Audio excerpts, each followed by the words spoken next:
Welcome to the Creative Play and Podcast Network. Join us as we review our favorite RPGs, collectible card games, MMOs, video games, PC games, and bring up interesting topics and things that we'd like to share with everyone.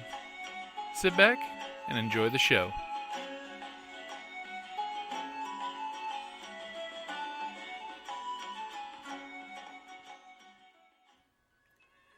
Hi, this is Kelly, aka Trixie from Ragnarok and Roll, a Scion to Ragnarok story, and Tilda Wimblewick from D&D Journey of the 5th Edition. First off, I would just like to say thank you to everyone for listening to our varied adventures, as well as for rating us on iTunes and RPGpodcast.com. If you haven't rated us yet, we would greatly appreciate it if you could. And if you're looking for more ways to support our efforts, we are now on Patreon, a great site where you can help us continue making more podcasts, as well as some special surprises for our patrons. If you can, please look us up at www.patreon.com/cppn. Every little bit helps. And again, thank you for listening.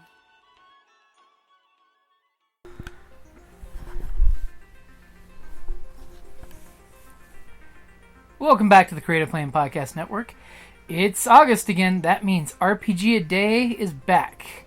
So currently, for the RPG-A-Day 2016, Kelly, what's the first day's challenge? Well, first is Real Dice, Dice App, Diceless. How do you prefer to roll? Well, this is easy. Real dice. I mean, there's no substitute for real dice. I love dice. I love dice. However, I do have dice apps. I have really cool ring that's a D20 that I can spin the ring. And while that's fun, I still prefer my dice. Okay, I would definitely have to agree on that one. When it comes to dice apps or diceless, I'd have to go with real dice. Because there's just nothing like rolling the dice and throwing them down there. Mm-hmm. Now, as a GM, though, for a Game Master point of view, I do like dice apps because I can be writing game stuff on the fly.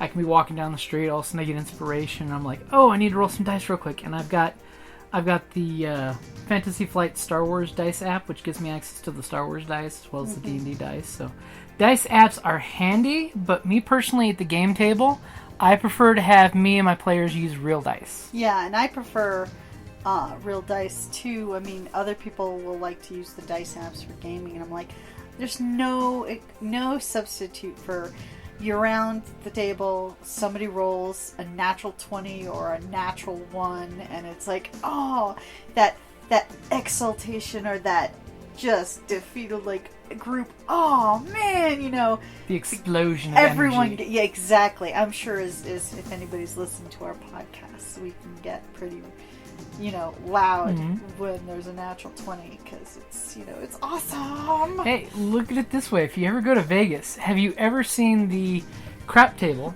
How crazy folks are getting at the dice rolls. Yeah. Because everyone at the exact same moment sees the result. Exactly. Whereas at the poker table, you don't see people flipping out, having a great time, screaming in exaltation. Yeah, and I mean, it's just with dice, it's easier for everybody to see, but that's fun.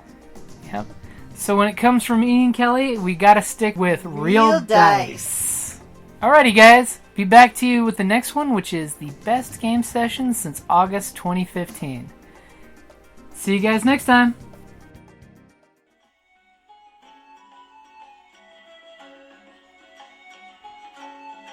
Thank you for listening to the Creative Play and Podcast Network. And feel free to enjoy our other shows, such as D&D Journey of the 5th Edition, and Scion Ragnarok and Roll, a Scion hero to Ragnarok story.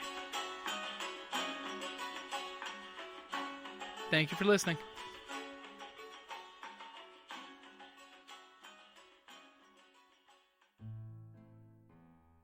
Hey gamers, Jim here from Creative Play and Podcast Network. If you're in the Tucson area this September and October, I've got a special message for you.